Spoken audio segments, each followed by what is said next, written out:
Hello, and welcome back to Season 2, Episode 1 of Yvette Unplugged.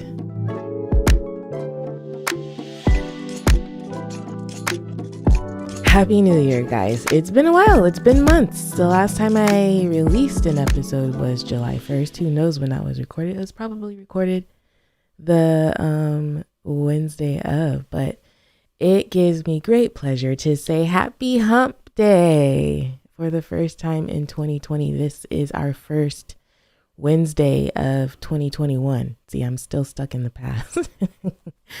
But yes, Happy New Year. It feels good to be here. I'm actually going to jump right in. I guess there are a couple of announcements that I should make. One of those announcements is you may be listening to me, but you also may be looking at me. This year, I am adding a new dynamic to the Yvette Unplugged podcast, where I am also going to be recording the episodes as well. Eventually, I hope to be recording these episodes live so that I can interact with the listeners.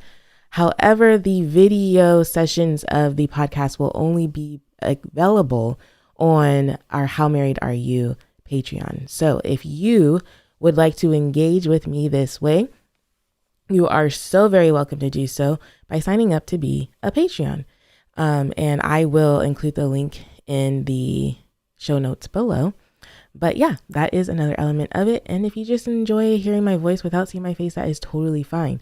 Now, today I did something with myself, but it felt weird because usually when I record this podcast, I could literally just be in my pajamas or looking a whole heck of a mess. And so adding this video element is requiring me to do something with myself and make myself look presentable. However, this is Yvette Unplugged, so I like to keep it real. So sometimes you may catch me in my slap cap or in my pajamas or whatever. And so just giving you a heads up that may be a thing. But anyway, I wanted to jump right into the episode and pretend like we didn't have a 5-month hiatus and just go on with my Woman Crush Wednesday. As you guys know, every episode of Yvette Unplugged comes out on Wednesdays. And so I like to honor a woman that has encouraged me or inspired me or is just rad and that she needs to be acknowledged. And today, that woman is none other than the lovely Tracy Pettaway. Many of you probably do not know her. And if you are family or friends who are listening, then you know her and you probably know why she would be my Woman Crush Wednesday. But Mrs. Pettaway is someone who I grew up with as a child. So I don't know if I've talked about it on Yvette Unplugged, but if you've engaged with me in any context of content that I share with the world, you may know that I grew up with a pretty solid village.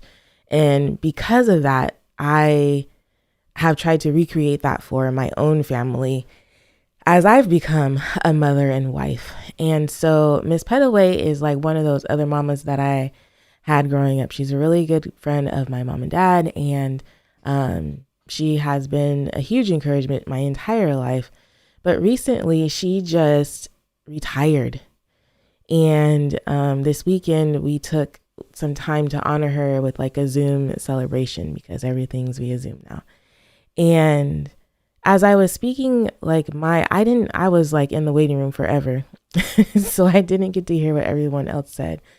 But as it was my opportunity to just kind of speak about her, I realized something. And so one of the things about Miss Pettaway and I is in my early years of teaching, her and I would go on walks in the neighborhood because I taught at a school that was down the street from her house. And we would take walks and we would talk all about all the things. And so one of the things that I remember on our walks of her saying was that I am going to have my house paid off by such and such time, and I'm going to be retiring at such and such age or whatever. And this past weekend, I was able to say to her, Miss Pettaway, you said you were going to do this and you did this. And to see a Black woman who is less than 60, she's 56 years old, I think, who has retired and paid off her mortgage, it's just there's something about it. There's something about being able to see someone do what they said they were going to do. And I realized, I mean, I know that that's important in and of itself, but to have that like personal example so close to me to see, like, because a lot of people believe that they will forever have a mortgage, like their mortgage will never be paid off and it's just a thing that you have. That's a good debt, and that's the debt that you will have forever.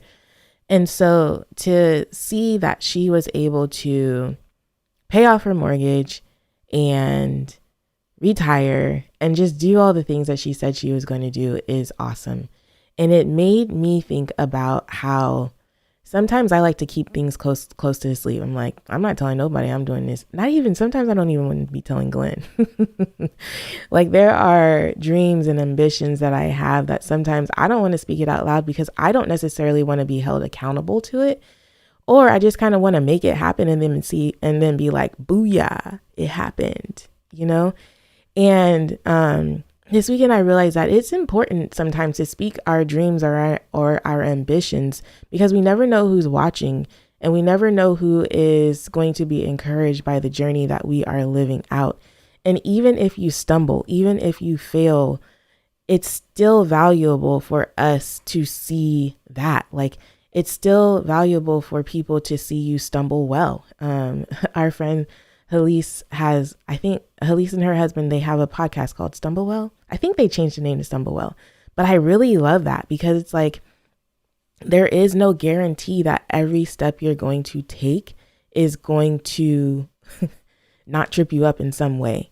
And so it's always kind of like the bounce back that is not just valuable for those walking, but even for yourself.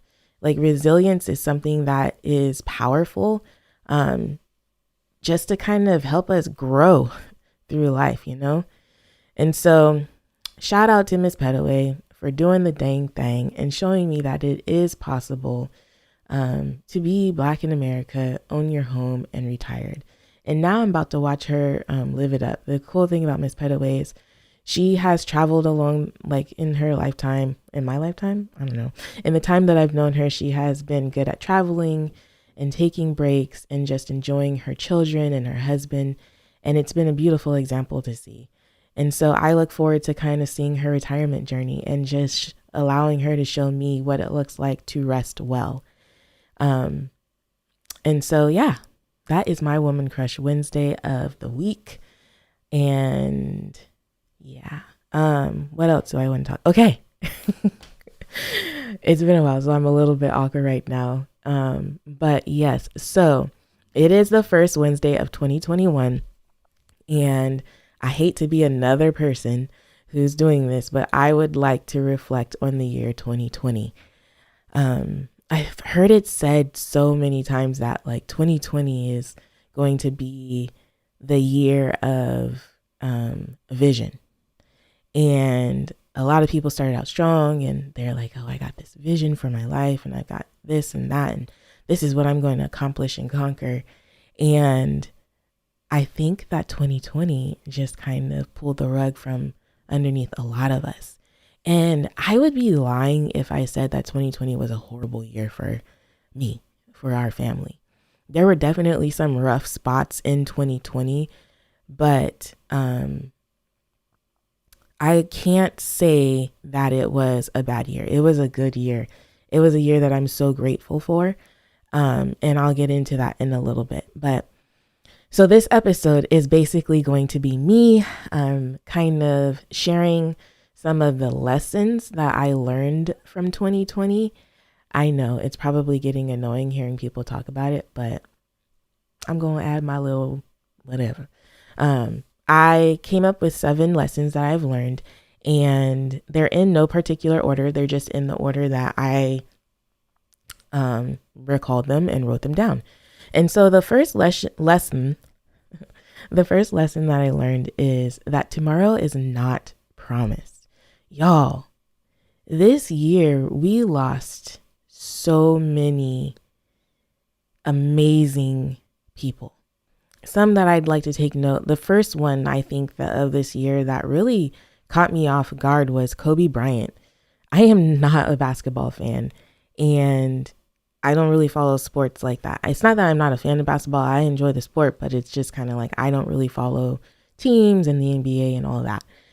But the death of Kobe Bryant was just mind blowing to me. And it's interesting because it's weird to say because, celebrities are humans too. And so, that at some point they are going to die. But when I look at the life of Kobe Bryant, I look at his life and I'm like, man, it seemed like he had a lot more to do. And he had young children, like super young children. And so it just seemed like, man, Lord, like, why would you allow that to happen?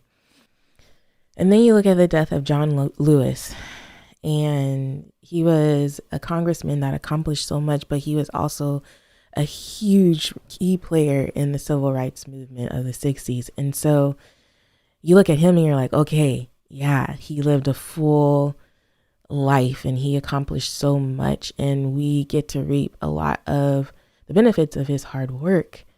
And then you look at like Chadwick Boseman and just who he, like, personally, I think about who he represented for my boys. Uriah is a huge fan of the Black Panther. Theo loves the Black Panther too. And so it's cool to be able to have like a Black superhero that my children can look up to. And just to know too, like, everything that Chadwick was experiencing and dealing with while filming several amazing films in which his acting skills were not diminished at all by his illness. And so, man, there were so many other people who passed away this year. I don't know how many people passed away in a year, but there were a lot of people in the world who passed away. But those deaths, and then you look at George Floyd and how his death kind of ignited I don't know what the correct word would be, but it ignited something in all of us. In a lot of the Black community, I think a lot of us felt exhausted. I think a lot of us felt frustrated, angry, over it. Also fired up, ready to fight for our rights or our humanity. And so many other things. It's like the deaths of 2020, they just hit different this year. And so for me, it's just a good reminder that tomorrow is not promised. And so some things should not go left unsaid. Some feelings should not go left unexpressed. Some things should not be left undone.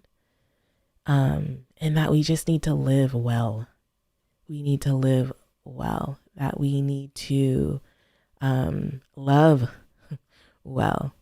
And just not take our days for granted, because I think a lot of us, I'll just speak for myself. I think I sometimes live life as if I have time to do other things. Like, oh, I'll be able to do that, next week, or I'll be able to do that in a few minutes, and I mean, within reason, we can't do it all at once, but I just think that time for me needs to be taken a lot more seriously, because I don't know, I've said it before in this podcast that a lot of times I talk myself out of things. And I think time is one of those things that I use to talk myself out of doing things. Like, one of the things that I want to do is I want to write a book. Don't ask me what that book's going to be about. I don't know. I mean, I do know, but I'm still trying to work it out. And so that's one of those things. It's like, well, you got time, girl. You can do that when your kids are a little bit older and you have time to actually take writing retreats and do this and that. And yeah, but the thing is, like, I should be using my voice memos and recording notes that I have as they come up, or just taking an hour a week, an hour a day, whatever. in order to just sit down and write out and flesh out some ideas that I have for that book. And so lesson number 1 from 2020 is that tomorrow is not promised, and time is really a gift, to be honest with you. Lesson number 2 is I don't have control issues. I have trust issues. That was more of a self-reflective lesson that I learned from 2020. And that is as a result of therapy. I will say maybe this is a sub lesson that I learned, but this past November marks a year that I had been in therapy. And I have literally been going every other week. As a matter of fact, last night I was just telling my husband, I was like, man, oh man, because I changed my schedule with my therapist to like be on a certain day of the week that just kind of worked a little bit better. And it was in the evening. And so that made it such that my next appointment was like a month away, given the holidays and everything. And I was telling Glenn last night, I was like, you know what? I think every other week is actually like really necessary for me, because I was even considering to going to once a month, but I'm realizing how much is just stuck up in my head that I need to get out or express or sort through. And I'm not able to do that in the way that I do it with my therapist. And so it's doing something. But anyway, lesson number 2 is I don't have control issues. I have trust issues. And one of the things that we worked out in therapy is that I always kept telling her, like, I just feel like I need to be in control. I need to be in control. And a lot of the reason sometimes that I don't give up that control or let go of the need to control something is that I really don't trust. Like, for example, one of the best things that came out of this year, I think, was hiring a nanny. It was just really helpful. And so one of the things about like when she first came on is that I felt like I wasn't letting her, like at the end of the day, I was still feeling exhausted and like a lot of things were not necessarily being relieved off my plate. And I realized through therapy, I realized that was mostly as a result of me not necessarily trusting her with certain responsibilities to be able to do it in the way that I would do it. And so eventually I got to a point where it was like, okay, just take it, you do it. Even if it's not how I would get it done, at least it's getting done. And so I just trusted her to be able to do the things that I needed to do. And I think the same thing kind of goes in my marriage too. And this is something where it's kind of like just honoring my husband's leadership. And I'm realizing too that in trusting him or in submitting to him, it is more so me trusting God. Because I know without a shadow of a doubt that God joined me with my husband. I know that he is the man that God has for me. And so like when he says that we should do something and I'm like, nah, bro, like we should do it this way, or like I meet him with resistance, not necessarily because what he's saying is wrong or anything, but because I just am like of my own ways.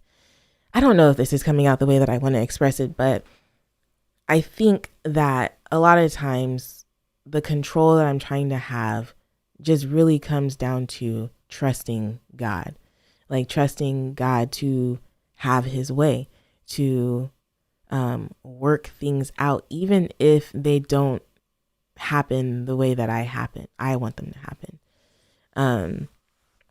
One of the reflections I have over the year, like one of my proudest moments was allowing our oldest son, Theophilus, to cut his dreads off. He had been growing his dreads for, I want to say 5 years. I don't have anyone here to confirm that. But yeah, I think it was about 5 or 6 years that he was growing his dreads. And around the time of his birthday, he was like, I want to cut my hair. And I did not want him to cut his hair. Like, I just loved his dreads. I loved seeing him with his dreads. It was just a very superficial kind of thing, honestly, on my part. And I didn't want to trust him with that decision. But that was a decision that his father and I allowed him to make. And I am so glad that we allowed him to make that decision, because once he cut his hair, it was like my baby boy came to life, y'all. It was like a whole new blossoming happened in him. And it's been beautiful to watch unfold this year. I feel like there's a confidence that's growing in him. There is a boldness that's growing in him. And it just seems like a weight has been lifted off of his shoulders, literally. And so if I would have tried to control that scenario and not trust that he really knew what he wanted, then we could have like stifled his growth in some ways ultimately. And the truth of the matter is, a decision like that one, like allowing him to cut his hair, it's no big deal. Like if he decided to cut his hair and then he regretted, hair grows back. And it would be another opportunity for us to help him understand that some decisions have, I don't want to say consequences, but that's the only word that's coming to my mind right now. But some decisions have consequences or results that we have to live with for a while. And we can't immediately remedy that. And that is a valuable lesson for him to learn as well. But I think in letting and allowing him to cut his hair, he now believes that we trust him with those types of decisions about his body and just how he wants to have his own style. Going more into that, I'm even thinking about like the way he dresses. He is more of a like if Under Armour were to sponsor a child, they should sponsor my son. He is a totally like jersey sports, basketball shorts, jersey pants. Like he's just all about comfort and the way his material feels. And sometimes it's not necessarily the most fashionable articles of clothing, but it's comfortable for him. And so that's just something that I have to allow. But this year has just definitely been a year of allowing these kids to really be who they are and not try to control or shape them into who I want them to be. And I think about like God in that way and how he gives us choice. And actually that goes into lesson number 3. Yay. Lesson number 3 for me is that so much of life is a choice.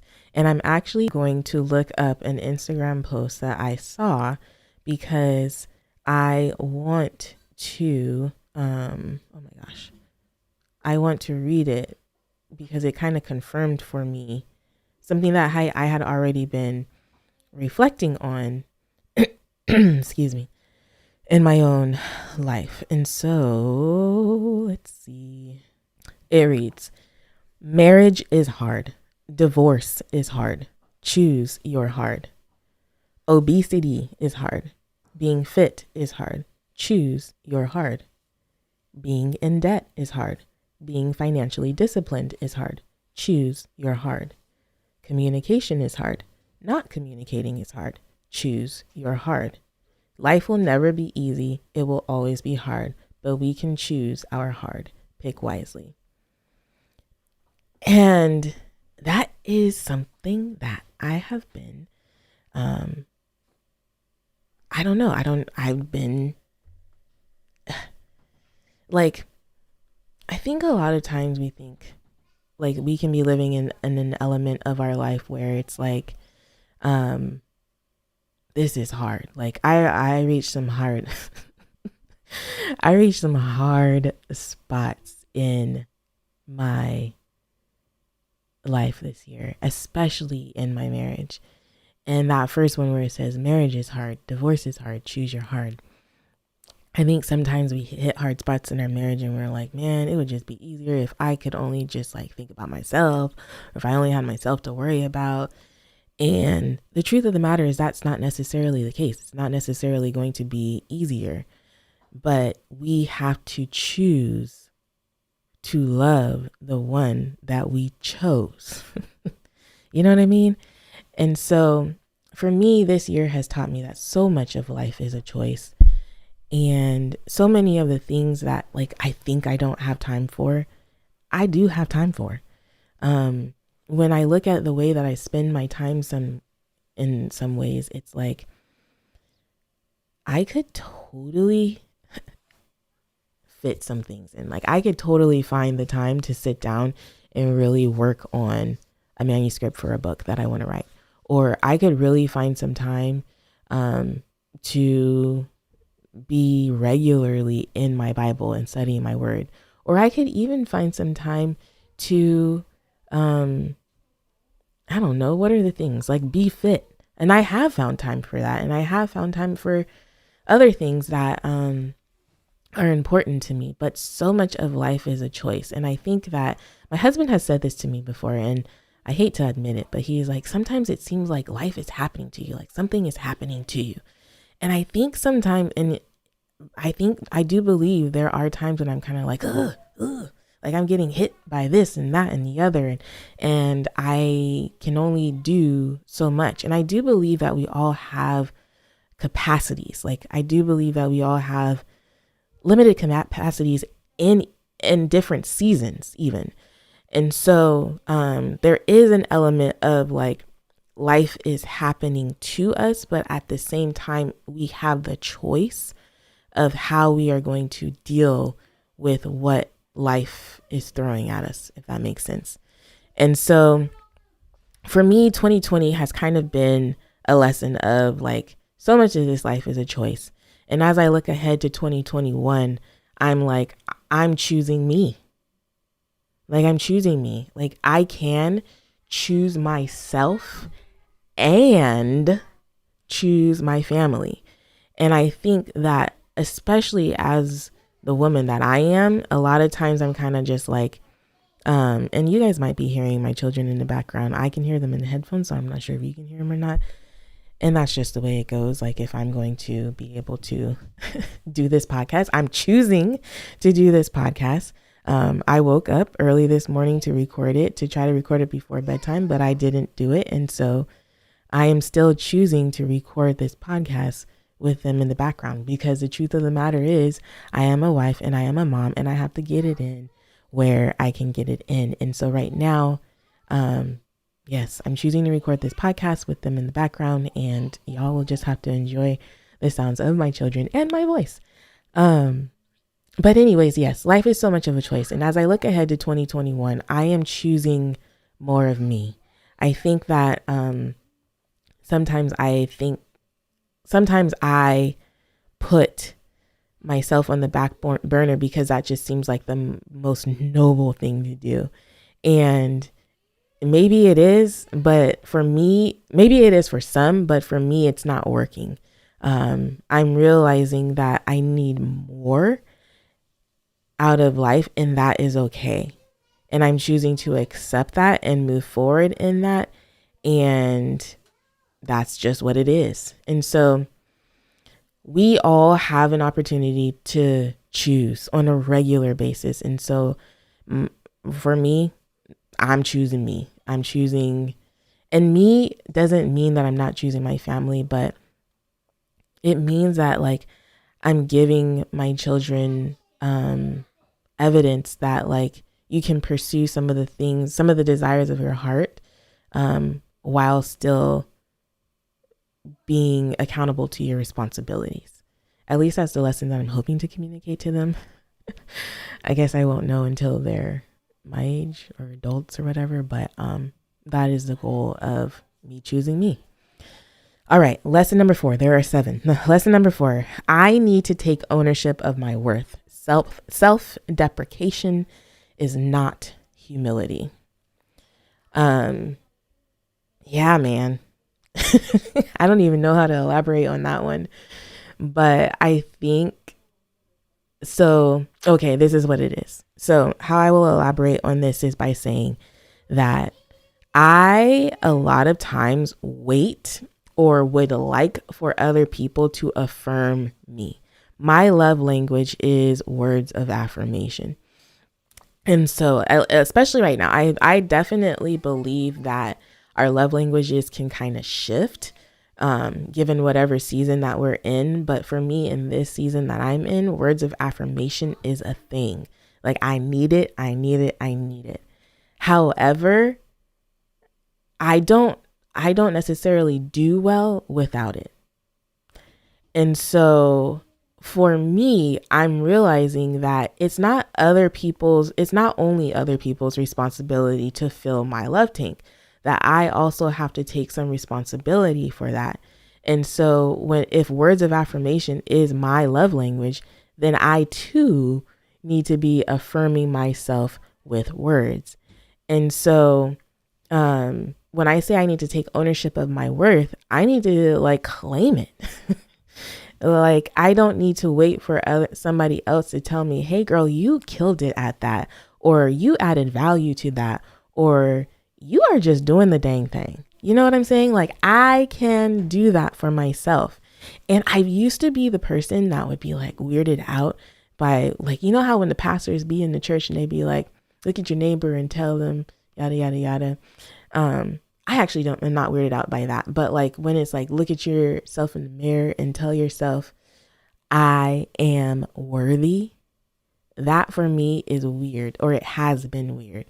But I'm more so realizing that I need to do more of that. And the crazy thing about me is I realize, y'all, that I avoid my reflection sometimes. Like, even when I'm in the bathroom brushing my teeth or washing my face or doing whatever, like sometimes I just don't look at myself. I don't make eye contact with myself.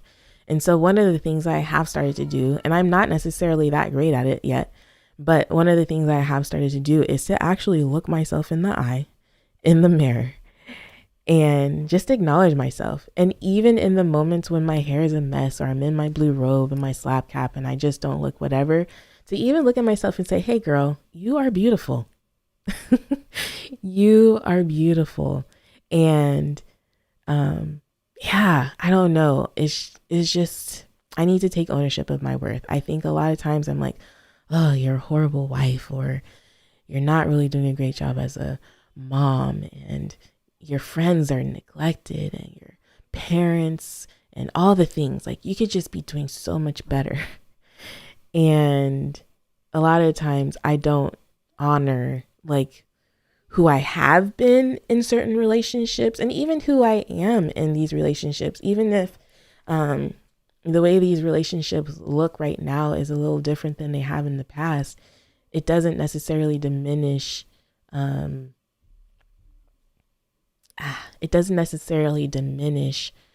who I am for others, or even who I am for myself. And so lesson number 4 is I need to take ownership of my worth, and self-deprecation is not humility. I think that second part is another aspect of that whole worth thing, is that sometimes I can look at like a big picture of things and be like, well, actually, maybe you weren't that great at adding value to that. You know, like maybe the value you think you added to that wasn't that great. Like, they ain't telling you that and whatever, but you know. And so that's not humility. That is not humility at all. And it is actually very unproductive behavior that I found in myself. And so as I walk into 2021, I am just allowing myself to be more aware of my contributions in this world and to the people around me, and taking ownership of that. I can't wait for it to come out. But I recently had an interview with a podcast, and the podcast is called Take Nothing When I Die. And it's basically this woman who asks questions of people that kind of like pulls all the nuggets that they've got so far. Like, if they were to die tomorrow, they didn't leave anything unknown or unlearned. And so I was recently in a podcast interview with this woman, and there were some good things that came out of that conversation. I might try to save that for a whole other episode, but we'll see. Anyways, I'm getting distracted. Lesson number 5. Asking for help is more a sign of strength than it is a sign of weakness. Whew. This year, there were moments when I needed someone, when I needed a friend, whether it was a friend to talk to or a friend to show up or whatever. And I even kind of go back to the time when my fourth child, Uzziah, was born, and it's different. Unfortunately, it's way different, and I'm going to just sit on this example for a minute because I feel like it's just worth saying out loud to people just in case you have someone in your life. But like when we had baby number one, everybody was there. Everybody was showing up with meals. Everybody was offering to, come sit with the child or whatever while I took a nap or just all the things. And by the time I got to baby number 4, when I needed those things the most is when I didn't get those things. And it was hard, so hard. But I was is the word prideful? I don't know if the word is prideful, but I think there was a part of me that felt like I should have this figured out. I've done this 3 times before. I can do it a 4th time. I chose to have this 4th child, right? Like this was a choice. And it doesn't make sense for all these other people, like the people that were showing up in my life before, like with child number 1, they now have children of their own and families of their own, and their capacities are different. And maybe some people have just forgotten about me, whatever. And so in that season of my life, I didn't ask for help, but I needed help. And I think that was more detrimental than anything else. And so I think sometimes like we think asking for help shows weakness, but I think it shows a heck of a lot of strength. It shows that you know what you're capable of. It shows that you know what you can handle and that you can voice a need. And I think the ability to voice a need or to express a need or desire is sometimes one of the strongest things we can do in our life. And so, yeah. And even if you express the need for help and you don't get help, that's okay. I mean, it's lame, but it's okay. Because I'm just thinking like if I were to just say, hey, I need help. And someone was like, hey, I don't have help to give you. Like, I have to be okay with that. Like, that's real. Like, I've been in a place where I don't necessarily have the help to give in the way, like, I can't show up for my friends or my family in the ways that I've been able to show up for them before. I totally understand that and get that. But yeah, I don't know. Lesson number 5, again, recapping, asking for help is more a sign of strength than it is a sign of weakness. And so just know that. Just know that. I know it. I really do. I feel like this year has definitely been one of those years where I have outsourced some of my domestic duties. And I think that that's okay. I think that the Lord has given us resources to be able to do things like that in a way that makes room for me to do more of the things that I feel like the Lord has given me in order to bless his people, And so that's that. Let's move on to number 6. Number 6, 2 opposing things can be true simultaneously. And I'm going to change that to say 2 seemingly opposing things can be true simultaneously. Angelique Pascal, I've had her on the podcast from season 1. She recently wrote a post. Angelique just has a gift with words.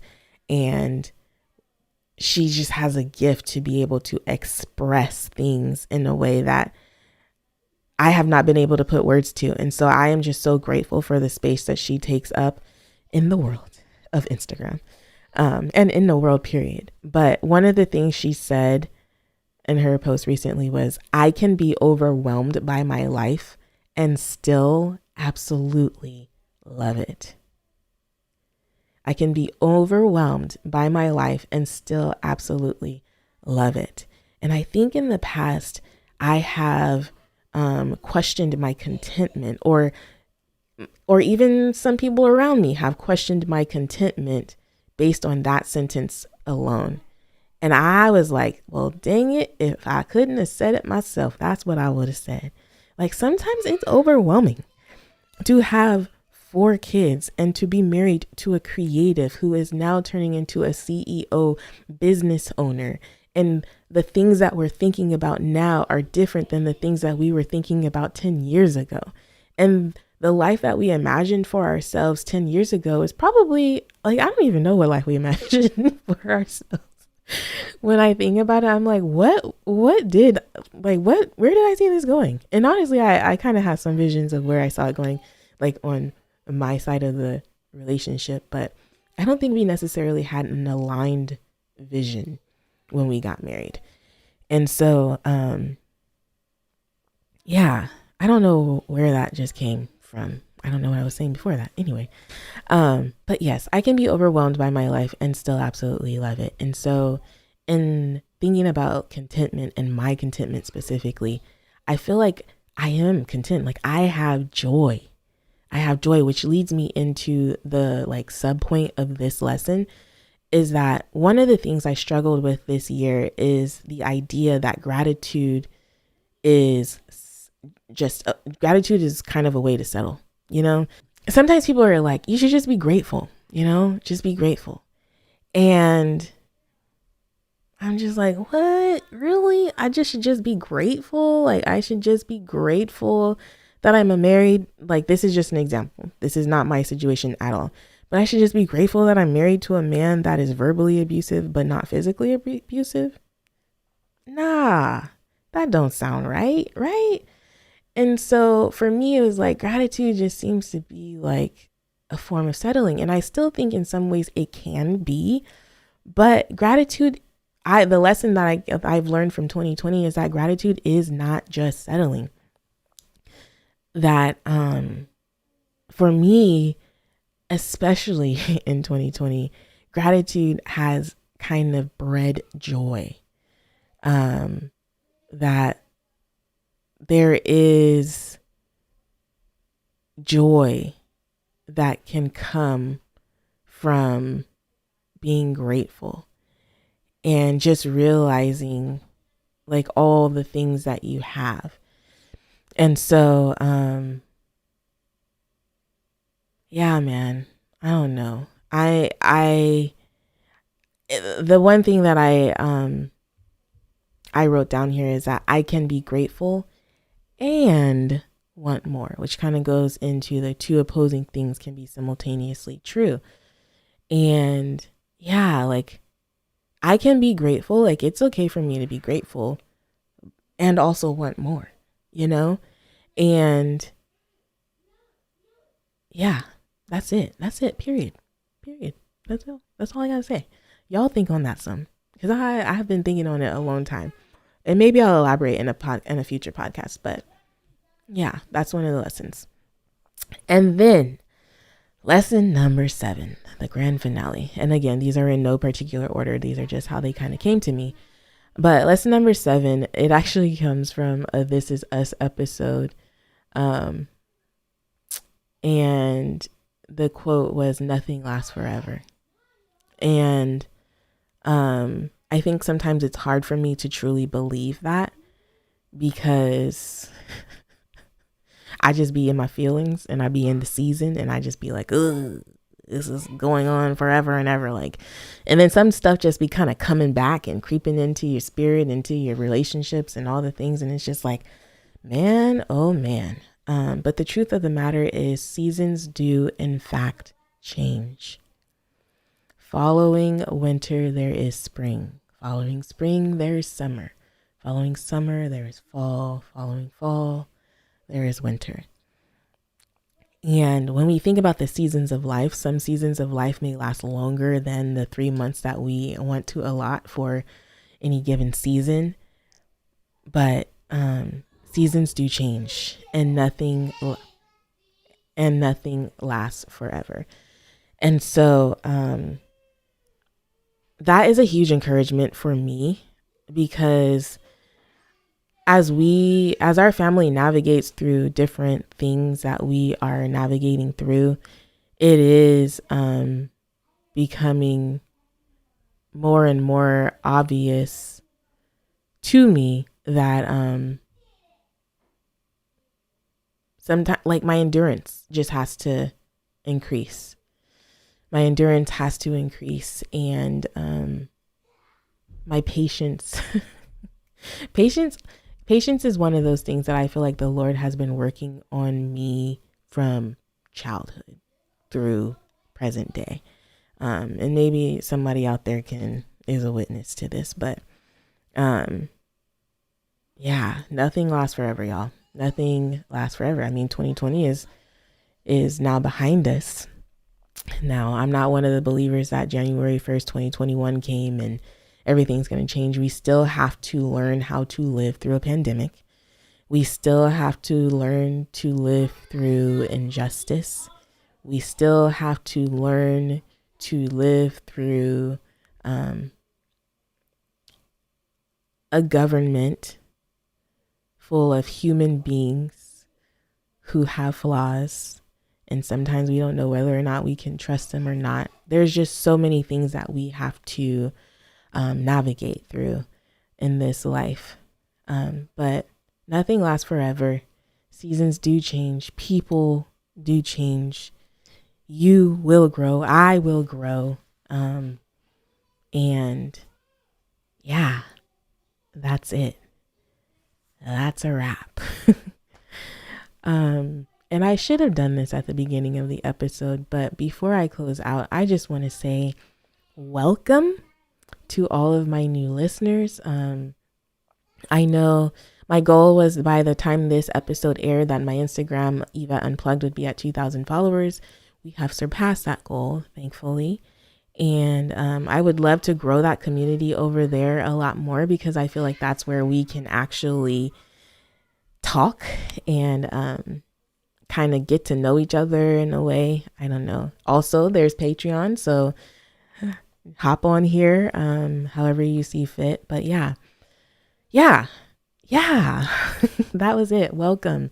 Yvette Unplugged is a community for women. It is a community for women. Men are welcome to listen in and chime in too, but my heart is to encourage women in all seasons of life. I want to encourage women who one day want to be married and have kids. I want to encourage women who are currently pursuing a career. I want to encourage women who are mothers of young children.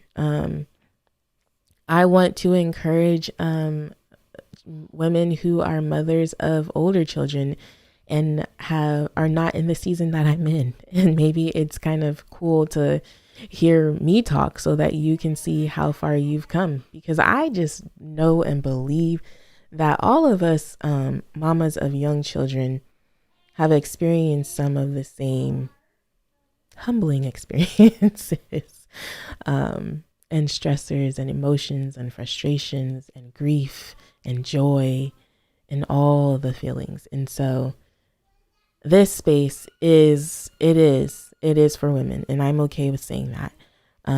But men, if you come here and you listen and you gain insight about something that your wife or your significant other or your partner may be experiencing, then so be it. But that is what we are here for. And I am just so grateful that you have listened thus far. I'm not sure how long I've been recording. But if you've been a listener from season 1, then you know that I don't like to leave an episode without some food for thought or something.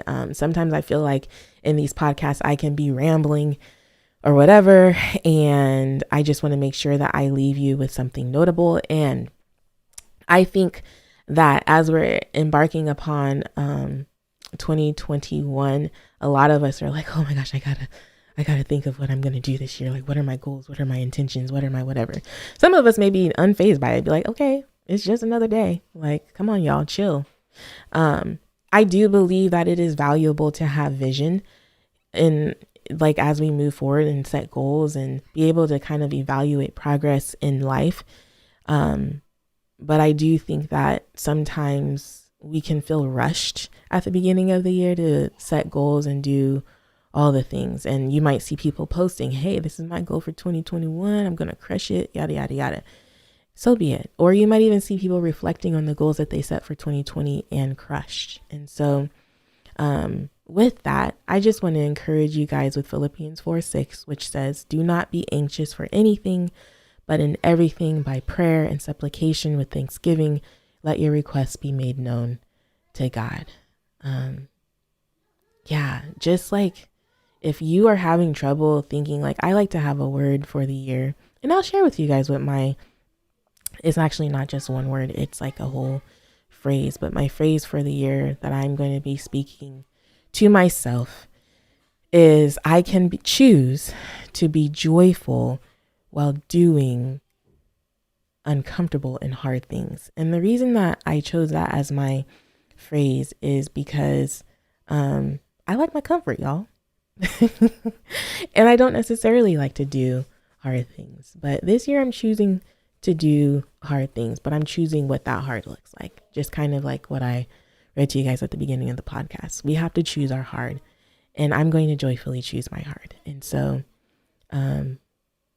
as we move into 2021, I just pray that we all can kind of submit to the Lord's will and to his ways and the things that we embark upon. I do believe that the Lord will give us the desires of our heart.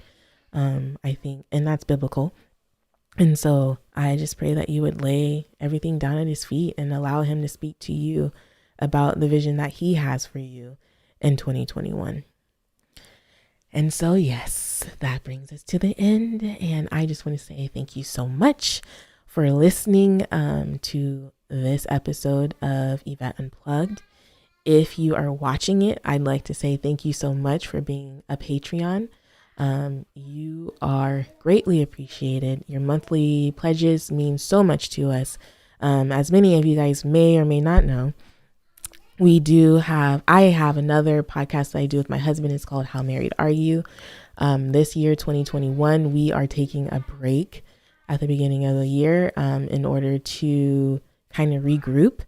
Our goal is to be able to rebrand, and rebranding costs money. And so those of you who sign up, who are a part of the wedding party and sign up to make a monthly pledge of as little as $5 a month. I know $5 can actually be a cup of Starbucks or whatever.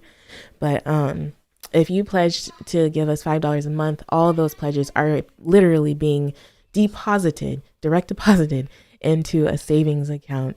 And when we are able to kind of get all the funds together, we will do the rebrand and we will come back with How Married Are You being even better than it was before.